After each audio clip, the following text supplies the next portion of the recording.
Most people plant roses and then spend the entire season fighting them. Spraying, treating, watching aphids come right back. Year after year, same cycle. But there's a way to set this up once, and your garden starts working for you instead of against you. Less spraying, fewer pests, more blooms, and almost no one is doing this the right way. And the biggest mistake people make with this completely cancels the benefit. If your roses get covered in aphids, struggle to fill out, or never look like the ones you see online, you're not dealing with a rose problem. You're dealing with a system problem. And once you fix this one thing, everything changes. If you want a garden that works with you instead of against you, make sure you're subscribed, because this is exactly what we focus on here. And stay to the end, because the last part is where most people get this wrong. Let's break this down step by step, starting with the part most gardeners completely overlook. 1. The plant once system. Alliums are bulbs, which means you plant them once and they come back every single year. But here's what makes them powerful beyond just returning season after season. Most people treat gardening like a series of separate problems. Aphids show up, you spray, leaves yellow, you fertilize. Something looks off, you try to fix it, but nothing ever really improves because you're reacting, not building anything. What alliums do is completely different. They change the environment your roses are growing in. Instead of fighting pests after they show up, you make the space less attractive to them in the first place. Alliums are part of the onion family, which means they release sulfur compounds that pests genuinely don't like. Aphids, Japanese beetles, and other common rose pests find the scent disorienting and repellent. Roses planted near alliums experience significantly less pest pressure than roses planted alone. Every year alliums return, they support your roses, they disrupt pests, and they strengthen the system you've built. But if you plant them at the wrong time, none of this works. 2. When to plant. This is where most people mess up immediately. Alliums are planted in fall, not spring. You see alliums blooming in late spring and early summer alongside your roses, and the instinct is to plant them in spring to get that same display. But by the time spring arrives, it's already too late. Alliums are true bulbs that need cold exposure to develop properly. They need that period of cold to establish roots through winter, develop the internal structures that support flowering, and trigger the bloom cycle that produces those spectacular globe-shaped flowers in late spring. Plant them before the ground freezes in your area.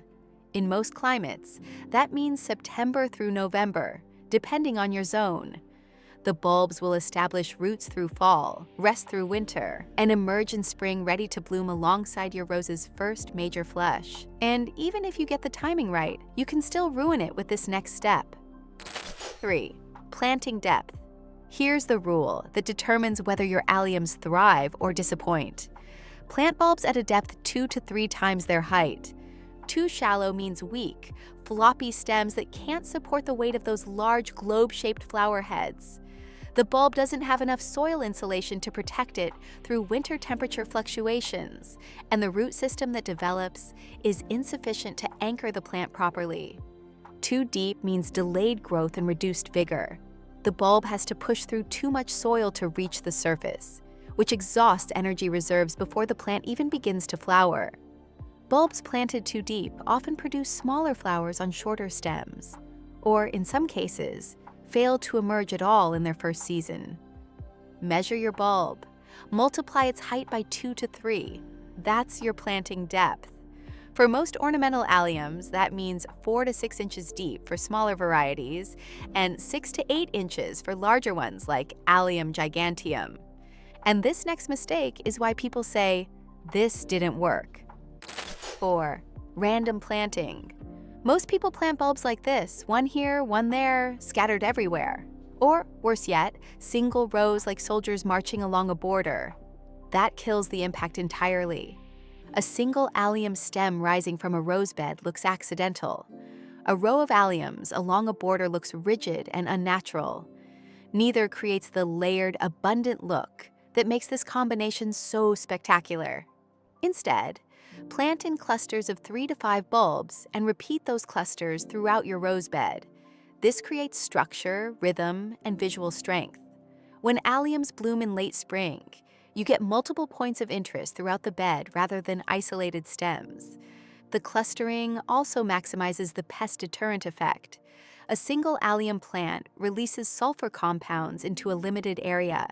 A cluster of 3 to 5 plants creates a much stronger concentration of those compounds, making the surrounding area significantly less hospitable to aphids and other pests. Space clusters 18 to 24 inches apart throughout the rose bed, positioning them between rose bushes rather than directly at their base. Allium should be woven through the rose planting, not placed at the edges. But let's get to the part most people are curious about. 5 alliums that work. Not all alliums give you this effect. These are the ones that deliver. Number 1, Allium giganteum. Tall, bold, structural. This is the allium most people picture when they think of ornamental onions. The one with the enormous purple globe on a stem that can reach 4 feet tall. Allium giganteum creates dramatic vertical interest that rises above rose bushes. Plant it behind roses where its height can be fully appreciated without blocking shorter plants. Number 2, purple sensation. Reliable, easy, strong color. Purple sensation is the workhorse of the ornamental allium world, the variety that performs consistently year after year without fuss. The deep violet-purple globes appear on stems about 2 feet tall, making them perfectly proportioned for planting among rose bushes. Purple sensation is your core plant, the one you use in the largest quantities to build the foundation of your allium planting. Number 3, drumstick allium. Blooms later, extends the season.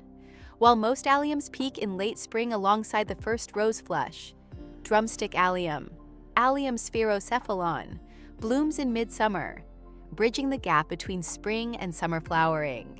Adding drumstick allium to your planting extends the season of interest in pest protection well into summer, when other alliums have finished. Number 4, Mount Everest.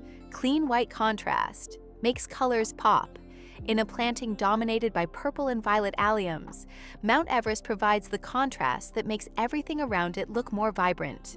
The pure white globe-shaped flowers on stems about 2 feet tall create visual breathing room among the deeper colors of roses and other alliums. Number 5, Allium moly. Shorter, yellow, fills the front. Allium moly grows just 12 to 15 inches tall, making it perfect for the front of rose borders where taller alliums would block the view of shorter roses. The bright yellow flowers provide a color contrast to the purple tones of other alliums and complete the layered effect from front to back. But even if you plant the right ones, most people lose the benefit within a few years. Here's why. 6, dividing. Here's what nobody tells you. Alliums multiply underground. Sounds great. But there's a catch. As allium bulbs multiply over 3 to 5 years, the clumps become increasingly crowded. The bulbs compete with each other for water, nutrients, and space. As a result, you get smaller blooms or none at all, weaker plants with less vigor, and significantly less pest deterrent impact. The fix is straightforward. Every 3 to 5 years, dig up your allium clumps, divide the bulbs, and replant them with proper spacing. Do this in late summer or early fall after the foliage has died back completely. Separate the individual bulbs from the clump, discard any that are soft or damaged, and replant the healthy bulbs at the correct depth and spacing. Now your system is expanding rather than declining. Instead of buying more plants to replace ones that have faded, you're multiplying what you already have for free. A planting of 10 allium bulbs becomes 30 or 40 over 5 years when you divide regularly. 7, planting too far away. If your alliums are not near your roses, they're not doing anything for them.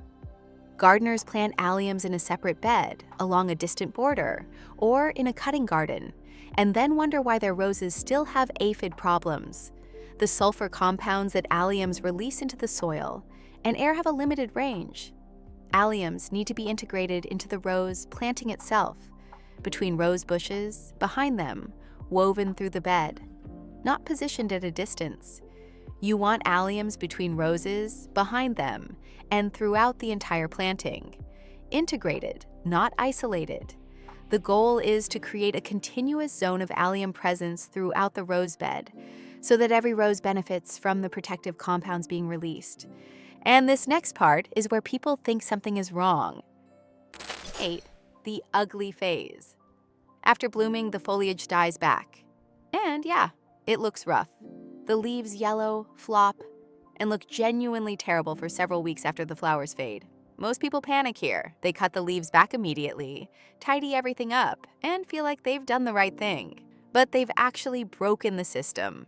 The beauty of the design is that your roses cover it. As allium foliage dies back in early summer, your roses are entering their peak growth phase, filling out and covering the dying allium leaves naturally. More importantly, those dying leaves are doing critical work. Alliums get their next year's bloom power from the leaves. This is where photosynthesis continues after flowering, transferring vital energy and nutrients back into the bulb for storage.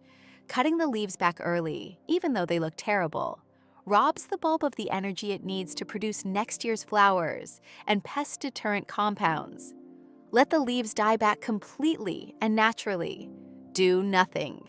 That's the entire design working exactly as it should. 9. Overspraying. People plant alliums and then keep spraying, which cancels everything. Alliums work by attracting beneficial insects like hoverflies, parasitic wasps, and ladybugs that feed on the aphids attacking your roses. These beneficial insects are drawn to allium flowers for nectar and use the surrounding area as habitat. When you spray pesticides, even organic ones, you kill these beneficial insects along with the pests. You're interrupting the natural balance that alliums are working to create. The aphids recover first, as they always do, because they reproduce faster than their predators. Spraying after planting alliums doesn't just fail to solve the problem, it actively prevents the solution from working. Stop spraying. Trust the system. Give it a full season to establish before judging the results. 10. Natural control. When you plant alliums and stop spraying, something shifts. You start to see natural predators establishing in your garden. Hoverflies moving through the allium flowers. Tiny parasitic wasps you didn't even know existed, working through the rose foliage. Ladybugs showing up without you buying them. And once they're there, they don't just visit, they stay. Because now your garden actually supports them. Instead of wiping pests out temporarily with each spray application, you're controlling them continuously through a self-sustaining predator population. The garden becomes self-regulating. Pest populations stay below damaging levels, not because you intervened, but because the system you built is doing the work for you. This is the part most gardeners never experience, because they never stop spraying long enough to let it happen. 11. Result. Your roses are fuller, stronger, and have fewer pests. And every year, it improves, because you're building something rather than restarting every season. The allium population expands through division. The beneficial insect community grows more established. The soil ecosystem becomes richer as allium roots cycle through it annually. Year 3 looks better than year 1, and year 5 looks better than year 3. Once you see it working, you won't go back. 12. Bigger shift. This isn't just about alliums. It's about your entire garden ecosystem. Instead of reacting, fixing, and spraying, you start pairing, layering, and preventing. You start building relationships between plants, rather than managing them in isolation. And that's where gardening gets genuinely easier. Not because you're doing less, but because the garden is doing more. Let's recap quickly. Plant once, comes back every year. Divide every 3 to 5 years, expands your system, reduces pests, less work over time. And the key is doing all of it together.